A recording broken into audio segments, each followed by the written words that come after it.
guys, welcome to Tech Talk AD. This is Andy here. And for part 2 of this video, I'm going to touch on my mid-size first aid kit which I carry during my extreme sports like airsoft and paintball. By the way, there is also a compact size first aid kit which I did for my part 1 and you can watch it on my channel.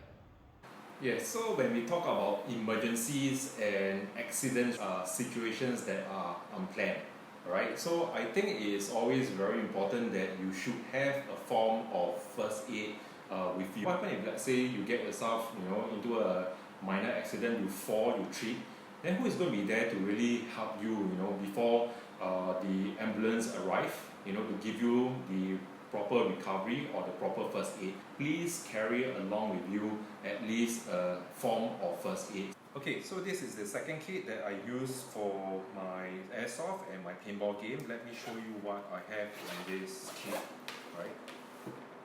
Okay, so this is Salon Pass. You can basically use it to relieve bruises and spray.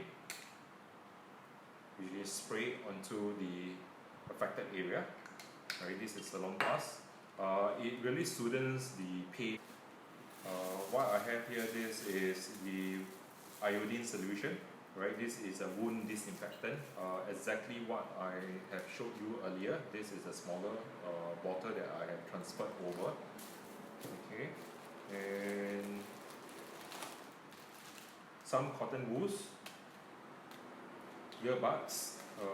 I have same thing here. This is the Handy Plus, right, to cover your wound. And this is bandage, right? So when we go for extreme sports, sometimes we will not want it to happen. If let's say a person dislocated, his shoulder or things like that, you can use this to bandage the affected area. Okay, so this is a bandage. Right, this is a plaster.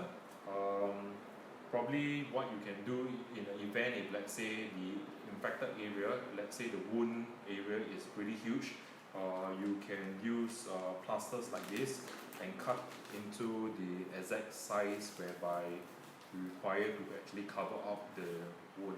Right, so this is about 1 meter long. Okay, and this here, same thing. Gloves again. Gloves are very important, rubber gloves. So I have my gloves here. I have some tapes, and these are alcohol swipes. And again, bandage.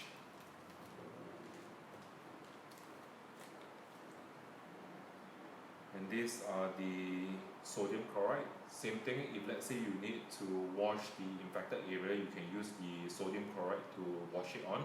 Or as I said, if let's say there are foreign objects that goes into the person's eyes or your own eyes, and you cannot find probably a toilet facilities to wash off the foreign object from your eyes, you can use this sodium chloride as well. Just in term of emergency, you can use this. Okay. Then these are gauze. So in case like you need to put on some protection over the infected area, and example, if let's say the Handy Plus is too small, you can cover the infected area with gauze like this. Okay. What you can see here, some sort of gauze plaster, and this is huge, 15 cm by 8 cm. Okay, so it really depends on the size of the wound.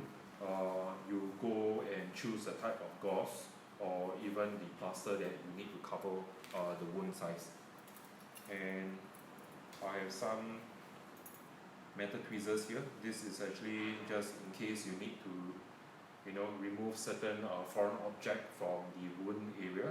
This has to be sterilized first, and you use it to take out or to remove certain objects from the wound.